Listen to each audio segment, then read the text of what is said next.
Hi everyone, welcome to my YouTube channel. ಎಲ್ಲರೂ ಹೇಗಿದ್ದೀರಾ? ಚೆನ್ನಾಗಿದ್ದೀರಾ ಅಂತ ಅಂದ್ಕೊಂಡಿದ್ದೀನಿ. ತುಂಬ ಸಿಂಪಲ್ಲಾಗಿ ಮಸಾಲ ಪೂರಿಯನ್ನು ಹೇಗೆ ಮಾಡೋದು ಅಂತ ತೋರಿಸ್ಕೊಡ್ತಾ ಇದ್ದೀನಿ. ಯಾರು ಕೂಡ ವಿಡಿಯೋ ಸ್ಕಿಪ್ ಮಾಡಿದೆ ಕೊನೆ ತನಕ ನೋಡಿ. ಇನ್ನೂ ಯಾರೆಲ್ಲ ನಮ್ಮ ಚಾನಲ್ನ ಸಬ್ಸ್ಕ್ರೈಬ್ ಮಾಡ್ಕೊಂಡಿಲ್ಲೋ ಪ್ಲೀಸ್ ಸಬ್ಸ್ಕ್ರೈಬ್ ಮಾಡ್ಕೊಂಡು ನೋಡಿ, ಸಪೋರ್ಟ್ ಮಾಡಿ. ಬನ್ನಿ ಹೇಗೆ ಮಾಡೋದು ಅಂತ ನೋಡೋಣ. ಇಲ್ಲಿ ನಾನು ಸ್ವಲ್ಪ ಮಾಡ್ತಾ ಇರೋದ್ರಿಂದ ಒಂದು 3/4 ಕಪ್ಪಷ್ಟು ಪಾಲಕ್ ಸೊಪ್ಪನ್ನು ಚೆನ್ನಾಗಿ ತೊಳೆದು ಇಟ್ಕೊಂಡಿದ್ದೀನಿ.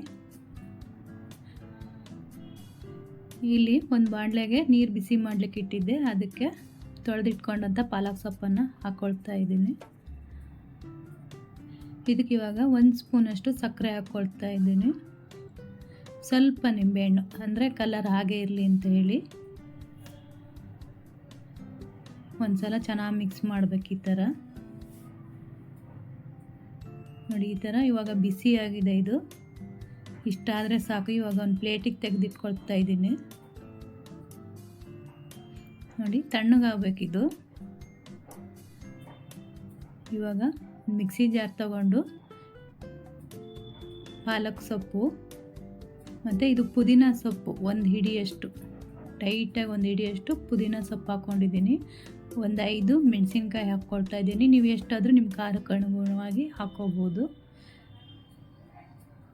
ಇದು ಒಂದು ಹಿಡಿಯಷ್ಟು ಕೊತ್ತಂಬರಿ ಸೊಪ್ಪನ್ನು ಹಾಕ್ಕೊಂಡು 1 ಸ್ಪೂನ್ ಆಗುವಷ್ಟು ಜೀರಿಗೆ ಹಾಕ್ಕೊಳ್ತಾ ಇದ್ದೀನಿ. ಒಂದು ಅರ್ಧ ಇಂಚಷ್ಟು ಶುಂಠಿ,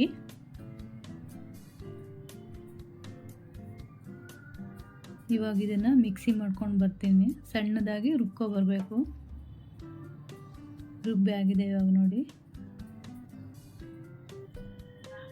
ನಮಗೆ ಎಷ್ಟು ಬೇಕು ಅಷ್ಟು ಹಿಟ್ಟನ್ನು, ಮೈದಾ ಅಲ್ಲ ಇದು ಗೋಧಿ ಹಿಟ್ಟನ್ನು ತಗೊಂಡಿದ್ದೀನಿ. ಮೈದಾ ಹಿಟ್ಟಲ್ಲಿ ಮಾಡ್ಕೋಬೋದು, ಗೋಧಿ ಹಿಟ್ಟನ್ನು ಉಪಯೋಗಿಸ್ಕೊಂಡು ಮಾಡ್ತಾಯಿದ್ದೀನಿ. ಇಲ್ಲಿ ಸ್ವಲ್ಪ ರುಚಿಗೆ ತಕ್ಕಷ್ಟು ಉಪ್ಪು, 1 ಟೀ ಸ್ಪೂನ್ ಆಗುವಷ್ಟು ತುಪ್ಪ ಹಾಕ್ಕೊಂಡಿದ್ದೀನಿ. ತುಪ್ಪದ ಬದಲಿಗೆ ಎಣ್ಣೆ ಕೂಡ ಹಾಕೋಬೋದು. ತುಪ್ಪ ಹಾಕಿದರೆ ಚೆನ್ನಾಗಿರುತ್ತೆ.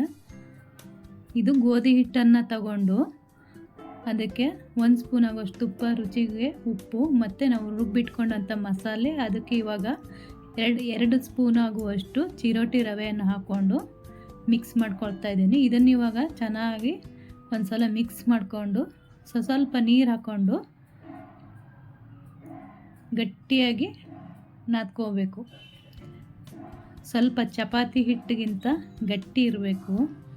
ಗಟ್ಟಿ ಇದ್ದಷ್ಟು ಪೂರಿ ಚೆನ್ನಾಗಿ ಉಬ್ಬಿ ಬರುತ್ತೆ.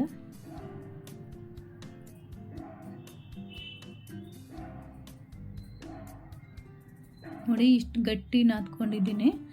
ಇದನ್ನು ಇವಾಗ ತೆಗೆದಿಟ್ಟು ಪಲ್ಯ ಮಾಡ್ಕೊಂಡಿದ್ದೆ ನಾನು. ಅಷ್ಟರೊಳಗೆ ಇದು ಅರ್ಧ ಗಂಟೆ ಮೇಲಾಗಿತ್ತು ನೆನೆಯಕ್ಕಿಟ್ಟು. ಇನ್ನೊಂದು ಸಲ ಚೆನ್ನಾಗಿ ನಾದ್ಕೋಬೇಕು. ಇದ್ರ ಜೊತೆ ಪಲ್ಯ ಮಾಡಿದ್ದು ನೆಕ್ಸ್ಟ್ ವೀಡಿಯೋದಲ್ಲಿ ಹಾಕ್ತೀನಿ. ತುಂಬ ಚೆನ್ನಾಗಿರುತ್ತೆ ಎರಡಕ್ಕೂ ಕಾಂಬಿನೇಷನ್ನು. ಅದರಲ್ಲಿ ಖಾರ ಜಾಸ್ತಿ ಇರಲ್ಲ, ಇದಕ್ಕೆ ಎಲ್ಲ ಮೆಣಸಿನ್ಕಾಯಿ ಹಾಕಿ ಮಾಡಿರೋದು.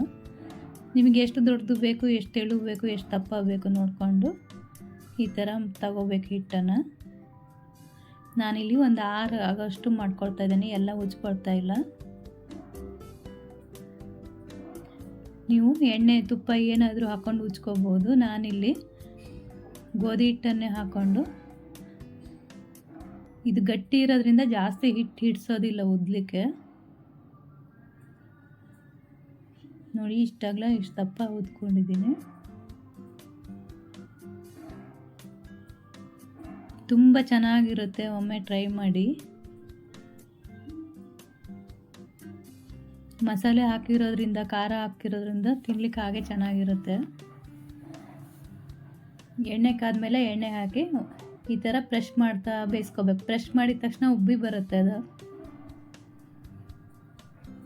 ನೋಡಿ, ಈ ಥರ ಎಣ್ಣೆಗೆ ಹಾಕಿದ ತಕ್ಷಣ ಈ ಥರ ಸುತ್ತ ಪ್ರೆಶ್ ಮಾಡಿದ ತಕ್ಷಣವೇ ಉಬ್ಬುತ್ತೆ ಅದು. ನೋಡಿ, ಈ ಥರ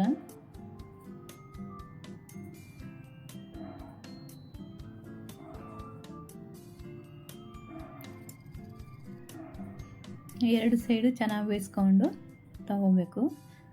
ನೋಡಿ ಎಷ್ಟು ಚೆನ್ನಾಗಿದೆ, ಸ್ಮೂತಾಗಿದೆ, ತುಂಬ ಸ್ಮೂತ್ ಇದೆ. ಮುಟ್ಟಿದ ತಕ್ಷಣ ಹಾಗೆ ಕಟ್ ಆಗಬೇಕು, ಆ ಥರ ಇದೆ.